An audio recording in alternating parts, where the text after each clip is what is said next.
Welcome to CueCast number 10. My name is Rob Helt, and I want to thank you for being here. Today we're going to talk about split screens, and I want to take the time to show you something called the split lock.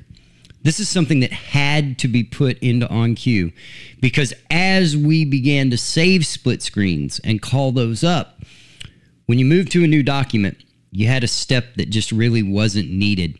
And so I want to take the time to go over that today. Let's get into OnCue right now and let's talk about what we've got going on here. So I'm going to take a document here and we're going to split screen that with another document, as you can see here. Okay, so there you see we've got a split screen, and now if we decide to save this split screen as an annotation, so we save that, you can see here, there it is. If at any point we decided that we wanted to put a full document up, and we went to click this P1, page number 10, notice it came up in whatever window was active inside of the viewer. And that just wasn't the behavior that we really wanted it to have. So I'm going to show you what we've done and what we've changed so you understand the split lock. I'm going to close OnCue, and now I'm going to open the newest version of OnCue. We're going to take that same split screen that we just did right here, and I want you to notice that this split screen is still there, everything is still good, and if we click into, let's make the left pane there active, and if we click into it, notice it changes, it doesn't go full screen.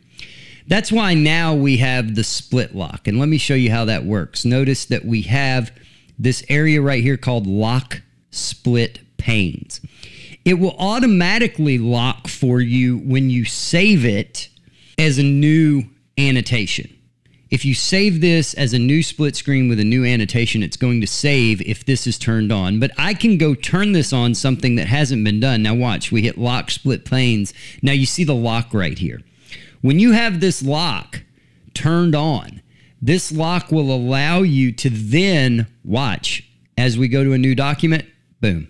It brings it in full page without going into one of the panes here. So it's very easy when you have these in a notebook or you're skipping through things in a media script or something like that. You don't have to worry about unsplitting those panes first. When you're here, we just check the split lock, lock split panes, and now I'm going to update this to save it where it's always locked. Every time I come on it, it's locked. Every time I click off, I go back to a full screen. Make sure, too, that you're looking for that lock icon right here.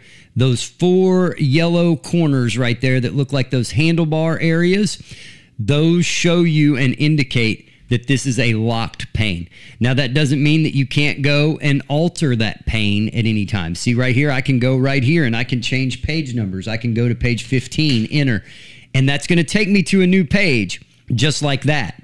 However, if you're in the lock pane, you're in the split, it's locked, you need to do something to it, just come up here and unlock it. You can unlock the split pane, go right here and type in page 15, and now it changes in that split pane for you.